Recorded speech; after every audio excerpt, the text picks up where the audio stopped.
All right, 2006 Harley Davidson Sportster 1200 Custom. This is the girlfriend's. We got this thing from a friend of ours, and it was a runner. Needed some work. It's got we got it around 7,200 miles, I think. It's getting close to 13,000 on it. It's not a spectacular specimen. You've got some chrome that's kind of pitting a little bit, starting to peel up. You kind of see it once you take the tank off. Rust on the pipes. These Screaming Eagle pipes, slip-ons looks like. I'm not sure if the carburetor had gone through on it or not. Crash bar, it's been laid down. He bought it to teach his wife and son how to ride, and they weren't really interested, so they decided to sell it. And she wanted a bike, so you kind of see some of the chrome kind of peeling up on the rim too. So, but it runs. It's a good runner. I got new tires, rims on it. I'm sorry, not rims, tires and tubes on it. Went with Michelin Commander 2s, 3s, Michelin Commander 3s. On the front and back, they had the factory Dunlop 402s, I think, with it. I think about 3,000 miles or so on those tires, and it was bald. So, in the time that we owned it anyway. So, it's time to, we decided to go ahead and replace them. In doing so, I went ahead and replaced the wheel bearings, the pads for the brakes, and replaced the rotors with the, I think just some V-twin manufacturing, maybe at Milwaukee Twins, I forget. But went identical rotors for front and back with that. Let's see, what else have we done? She wasn't really caring for the wind buffing her, so we got a Memphis Shades, I think that's a Del Rio Sport Shield 17-inch, kind of keep everything off of her. When we bought the bike, I'll see if I can't roll in some pictures of it. My buddy who we bought it from had it originally came with drag bars, and he put some 10-inch apes on it, little mini apes. And he lengthened the wiring, and he just kind of cut everything flush and then kind of cheaply spliced it in. He wasn't looking to keep in the bike, so he didn't really have any value with it. So he did it real cheap. I don't kind of blame him. Just something to get him by. But it looked like ass. So I went through, bought new switches with longer wires all the way through. Got some 12-inch Burley Brand narrow apes for her.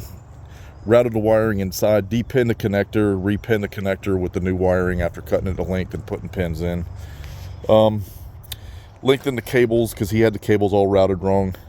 Right here, you got the brake line. Looks like that screw hole had a little dealio that supposed to hold that in right there. It broke off screw head. I tried drilling it out. I could not get it out. I don't know if it's was it called galvanic corrosion or whatever. It wasn't coming out, so I just got it kind of zip tied in place until I can figure out something else. For the meantime, longer clutch cable so it's not routed up underneath this way and then hitting the tank every time she turns and everything. And then new push-pull cables for the throttle. So, let's see. She has an issue with grip strength, carpal tunnel. It had some cheap Avon grips on here. So I got her the ISO grips with the little throttle boss on there. That way she can relax her grip and just kind of rock it with the palm of her hand instead of getting cramped up. She runs around, got her phone on so she can listen to music.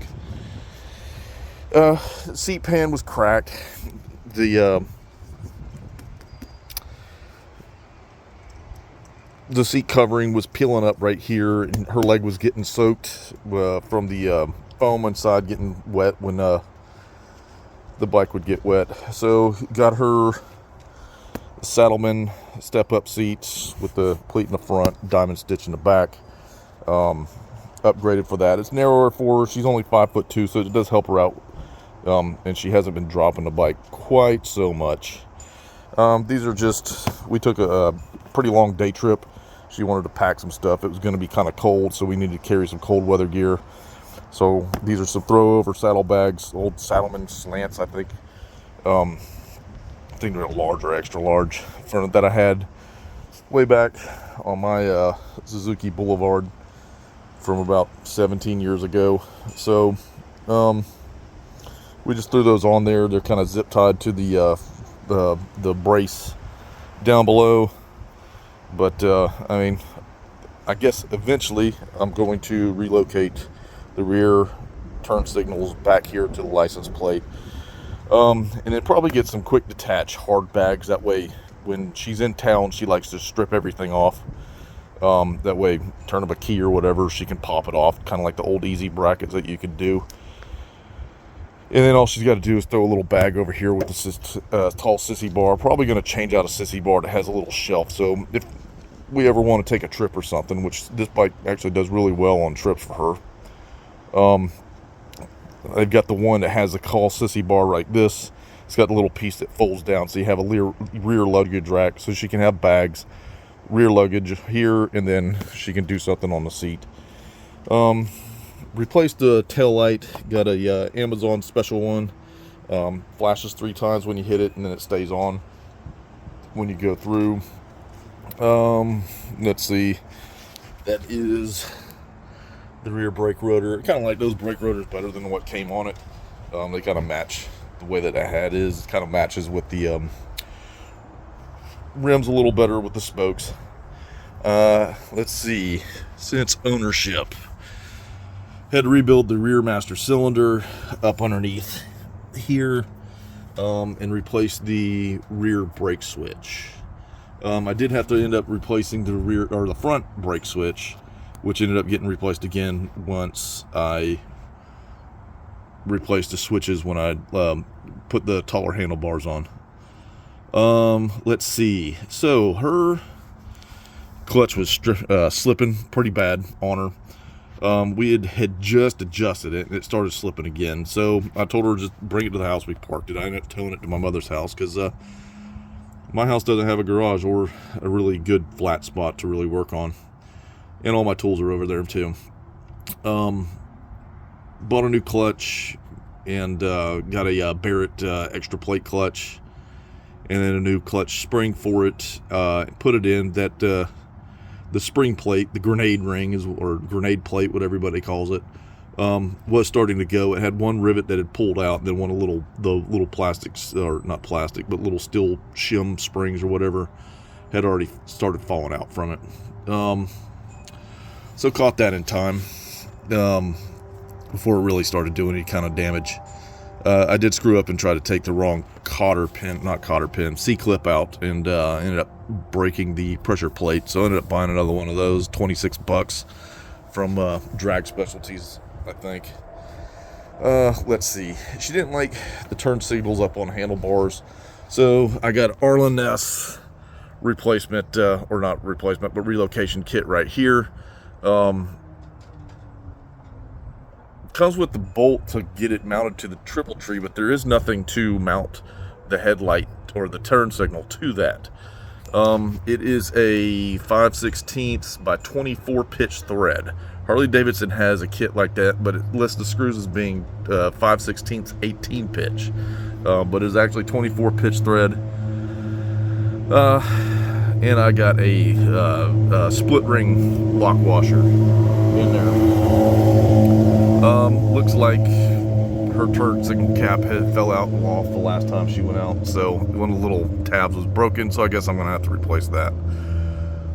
Let's see, anything else we got going on with this thing? Kind of see the wiring I went with that that split stuff that you kind of pull back, but everything stays hidden.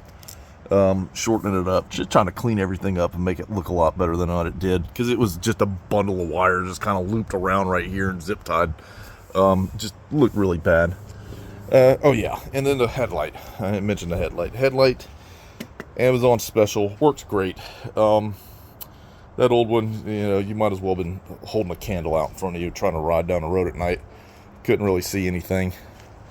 The bike cranks up and it runs. It does have a little backfire when you first crack the throttle open until it gets really warm. When I had everything apart doing the clutch and doing handlebars, I did like start it up and had some carb cleaner with me, sprayed it on the backside and choked the bike out. So I guess the next thing I'm gonna have to do to it is pull the carburetor back off, because I did pull it off when I pulled the tank and routing and putting the cables in and everything.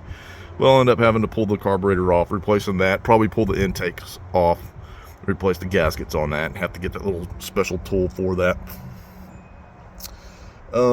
Let's see, anything else I can think of? Not at this time. So everything's cleaned up, everything's looking good with it.